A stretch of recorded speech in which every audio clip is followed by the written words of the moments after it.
You know, I think one of the biggest contentions that I have personally with a show is when I'm watching something that involves a profession that I'm actually familiar with.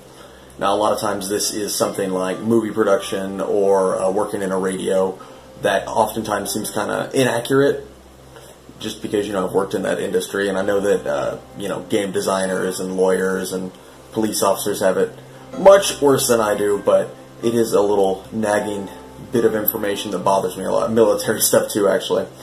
But, you know, one job I did that bothers me more than any other is actually being a con man.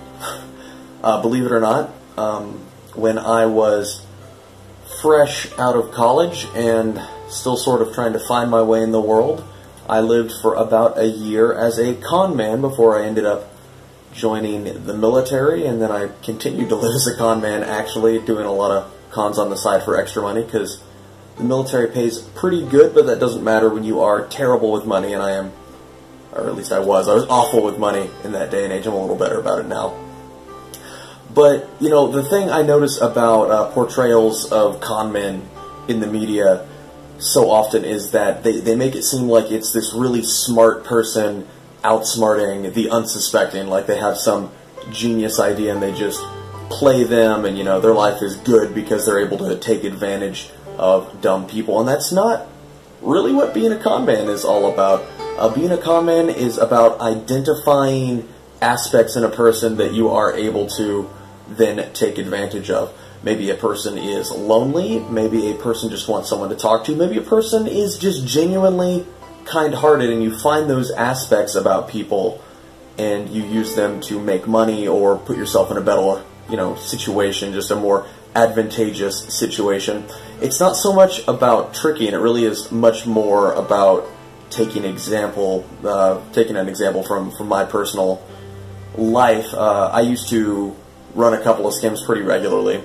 If I lived near a college, which I almost always have, I would go onto that college, and most colleges will let you set up a booth if you're saying, like, I'm running an event for a fraternity, or, you know, I have a charity event I'm doing. They'll let you set up a little booth or a table or something in some common area, and then you just wait for passersby. And what I would do is I'd go to Walmart and buy like a $2 roll of raffle tickets, and I would say I was selling raffle tickets to support children from broken homes. The children I was helping was me. I'm from a broken home, but I would sell these raffle tickets for $1 or $2, and one time even $5, offering some prize that I may or may not have ever delivered on. And most of the time I would make a pretty good amount of money that way. One time, actually, I said that the winner got a steak dinner at some Japanese steakhouse, and I decided preemptively that the person that was going to win was a person I wanted to go on a date with. So, you know, you can scam people for things other than money. Another one that I used to, I guess this is less of a scam and more just taking, you know, advantage of charity, but another one I used to do is I used to go to halfway houses and things like that and say that, you know, I was on the streets, or, you know, I'm trying to get myself clean or whatever, and they'd give me a place to stay, which ended up being a lot cheaper than a hotel when you're traveling a lot, as I did. And I didn't always want to sleep in my car if it was too hot, which that was always the problem for me. If it's cold, I can just wrap up in a blanket, but if it was too hot, I would try and find some place to stay. Weekends were especially great for that, actually. You just find a party somewhere, maybe you go to a club, or you look around and you find yourself a house party, you act like you've been drinking all night, and then you just pass out somewhere, and they usually just leave you alone. You know, like 9 out of 10 times they'll just let you pass out rather than trying to make you drive home drunk or something. Now, I also did, you know, some freelance work, which I guess wasn't technically scamming people, but it sure felt like it was. I used to do, like, freelance writing, and I would help people write other stuff. Like, I helped this lady in Texas write a bunch of Harlequin romance novels. I helped her map out her characters, and she paid me way too much money to do that kind of work. Like, all I did was, like, help her come up with names and relationship ideas, and basically just help her write bad Digimon fanfiction, and she ended up paying me an impressive amount, enough money to pay my rent that month, enough money to, you know, let me live in an apartment for a little while. But there's this sort of line between real-world scams and, like, TV and movie scams that I don't like.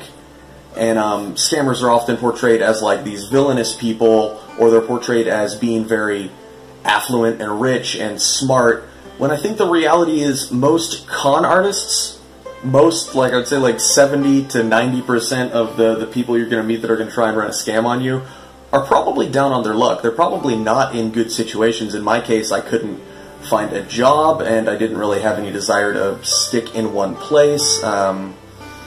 So I was not in the best of situations. I didn't have any addictions, thank goodness, but I was not in a great situation.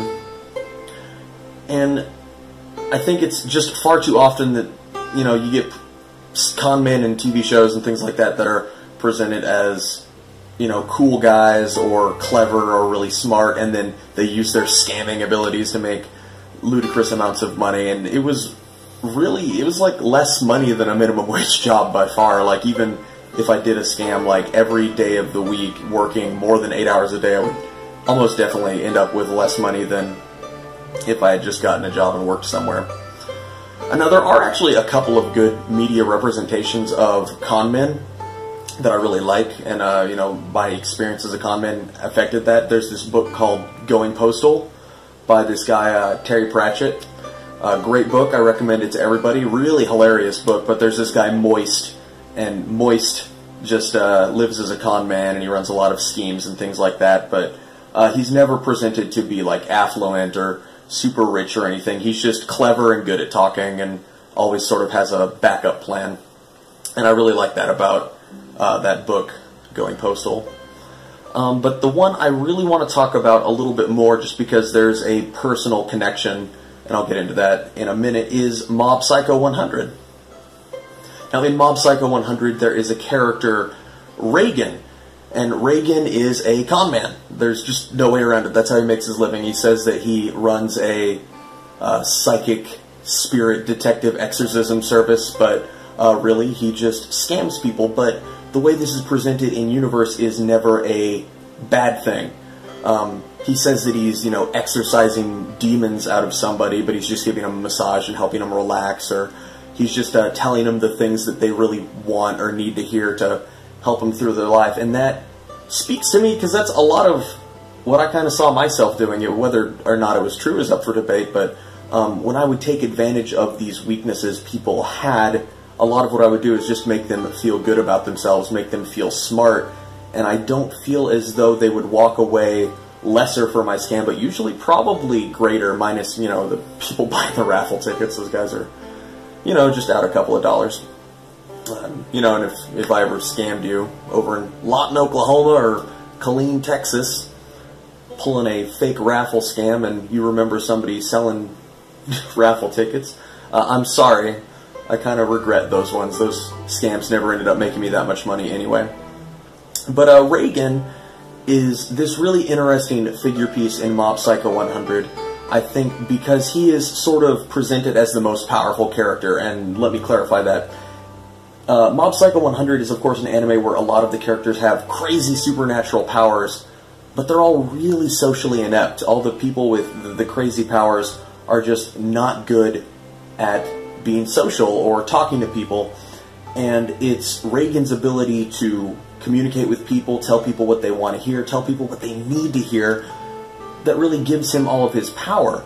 And I think that's really cool that his, you know, superpower isn't so much his psychic power, it's a different ability of his brain. It's his ability of his brain to communicate with others and identify the things other people need. Or in some cases, even just a way to trick other people to make the situation more advantageous for him when it was, you know, a do or death kind of situation.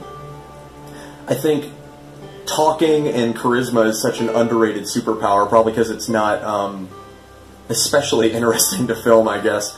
Only a game designed by nerds would have charisma as a fantasy power. But I think Mob Psycho 100 iterated it so excellently. And there's even more of a connection there. Because while I was sort of living as a scam artist, and when I was going to places and finding hotel rooms to crash in and crashing at parties, I met a guy who I am still really good friends with. In fact, I call him my brother, my bro. And I bet he's watching this right now. but I feel like I had a really similar relationship to him that Reagan has with Mob, in that Mob came to Reagan as sort of a socially inept, incapable person that really just wanted help with his psychic powers, but really he wanted help in being social and being able to talk to people, and that's why he calls Reagan his master. It's not because Reagan is actually a good psychic. Mob can tell that Reagan isn't, you know, a powerful Esper or anything, but he wants this ability to connect and communicate with people.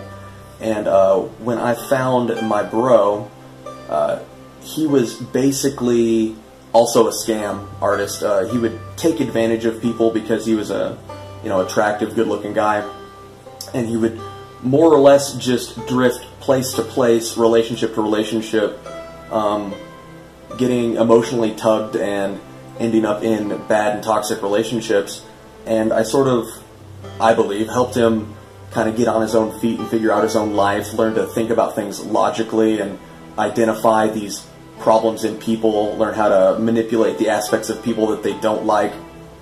And I think he's such a stronger, more capable, more social, more logical thinking person now because of it. And, you know, I don't mean to toot my own horn too much here, but because that's how I view my relationship with this person, watching Mob Psycho 100 had this reflexive effect on me that con men, you know, kind of has a negative connotation. I mean, con is right there in the title, right?